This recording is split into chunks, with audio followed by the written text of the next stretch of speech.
এখানে হচ্ছে 1.5 কিলো মাংস আছে। আমি আজকে হচ্ছে দই চিকেন বানাবো। এর জন্য আমি 2 ঘন্টা আগে দই দিয়ে চিকেনটাকে ভালো করে মেখে রেখে দিই। শুধু দই দিয়ে চিকেনটাকে মেখে রেখে দিয়েছি। আর এই দই চিকেন বানানোর জন্য আমি একটা ফোড়ন দেবো। 2টো তেজপাতাকে কেটে নিয়েছি, 2টো শুকনো লঙ্কা, 4-5টা এলাচ, 2-3টে হচ্ছে দারচিনি, এই যে দারচিনি, আর 4-5টা হচ্ছে লবঙ্গ, আর অল্প একটু গোটা জিরে। আমি প্রথমে গোটা জিরেটাকে ফোড়ন দিয়ে দিচ্ছি, তারপর বাদ বাকি আস্তে আস্তে বলছি। গোটা জিরেটাকে আমি ফোড়ন দিয়ে দিলাম। এবার ফোড়ন থেকে বেশ ভালো একটা গন্ধ বেরোচ্ছে। আর এখানে হচ্ছে পেঁয়াজ, টমেটো আর কাঁচা লঙ্কা আমি একবারে বেটে রেখে দিয়েছি। এই পেঁয়াজ, টমেটো, কাঁচা লঙ্কাটাও আমি একটু দিয়ে দেবো। এটা দেওয়ার আগে যাতে না ছেটে তার জন্য আমি হচ্ছে অল্প একটু নুন দিয়ে দেবো। নুন না, সরি, হলুদ গুঁড়ো দিয়ে দেবো। নিয়েছি, এখান থেকে অল্প একটু হলুদ গুঁড়ো দিয়ে দেবো যাতে মশলাটা না ছেটে।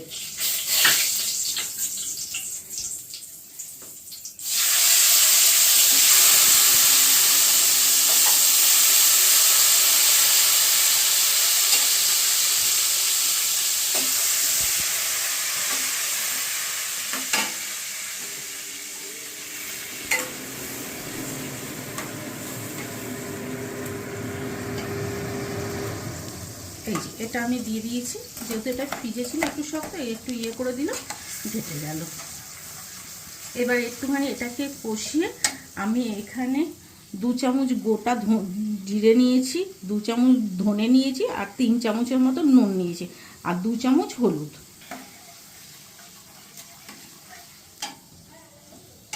এই মশলাটা আমি এবার এর মধ্যে দিয়ে দেবো। কারণ দই চিকেনটা আমি চাইছি যে অল্প সময়ের মধ্যে কত তাড়াতাড়ি দই চিকেনটা করা যায়। যাদের হাতে সময় কম তাদের জন্য আমি এটা তাড়াতাড়ি করে দেখাচ্ছি যে কত কম সময়ের মধ্যে দই চিকেন করা যায়। আমি এরকম ডুমু ডুমু সাইজের আলু কেটে নিয়েছি। আলুটা কেটে ভালোভাবে নুন হলুদ দিয়ে ভেজে রেখে দিয়েছি। আর এখানে 2 চামচ নিয়েছি কাশ্মীরি লঙ্কা। এটা ঝাল লঙ্কা না, এটা কাশ্মীরি লঙ্কার গুঁড়ো নিয়েছি রংটা আনার জন্য। আর এখানে 2 চামচ নিয়েছি গরম মশলার গুঁড়ো, যেটা লাস্টে আমি দেবো। আচ্ছা, এখানে আমি 4 চামচের মতন আদা রসুন পেস্ট রেখেছি। এই আদা রসুন পেস্টটা আমি এখন দিয়ে দেবো এটার মধ্যে। আর এই যে কাশ্মীরি লঙ্কার গুঁড়োটা রেখেছি সেটাও দিয়ে দিলাম।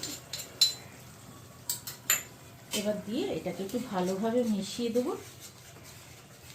1 মিনিটের মতো মিশিয়ে দিয়ে এবার আমি এটার মধ্যে মাংসটা দিয়ে দেবো। দেখুন কাশ্মীরি লঙ্কার গুঁড়ো দেওয়াতে ঝোলের কালারটা অনেকটা চেঞ্জ হয়ে গেছে, বেশ লাল লাল মতন হয়েছে। আমি যে এবার দই দিয়ে যে মাংসটা মেখে রেখে দিয়েছি, এবার এই মাংসগুলো আস্তে আস্তে সব দিয়ে দেবো এখানে।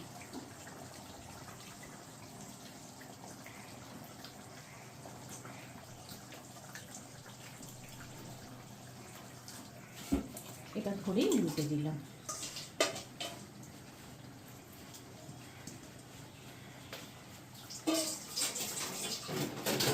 আমি এটা পুরো এটার সঙ্গে মিশিয়ে দিচ্ছি। আমি কিন্তু এটার মধ্যে কোনো রকম জল দেব না। এই যে ঝোলটা আছে, এই ঝোলের জলের সঙ্গে মাংসটা পুরো সিদ্ধ হয়ে যাবে। একটু আঁচটা কমিয়ে দেবো, আঁচটা কমিয়ে দিলে এটা পুরো সিদ্ধ হয়ে যাবে। দেখুন আমি ঝোলের সঙ্গে মাংসটা পুরো মিশিয়ে দিলাম।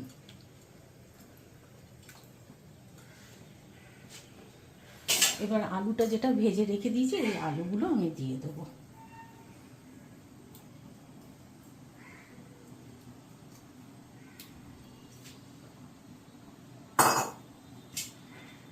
আলুটা দিয়ে একটুখানি মিশিয়ে দেবো যাতে আলুটার মধ্যে মশলাগুলো সব ঢুকে যায়।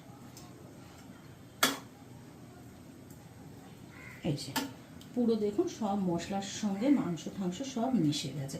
এবার এটা আমি 10 মিনিটের জন্য ঢাকা দিয়ে দেবো। 10 মিনিট বাদে এসে আমি আবার নাড়া দেবো। আমি মোটামুটি 15 মিনিট বাদে এসেছি।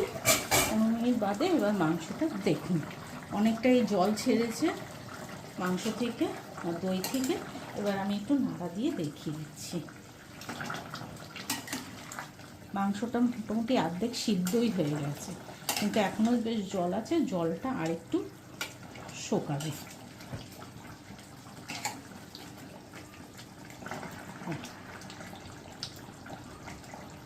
এই আলুতে চাপ দিয়ে দেখুন আলুও মোটামুটি সিদ্ধ হয়েছে, কিন্তু জলটা একটু শোকানোর জন্য আমি গ্যাসটা পুরো বাড়িয়ে দিয়েছি।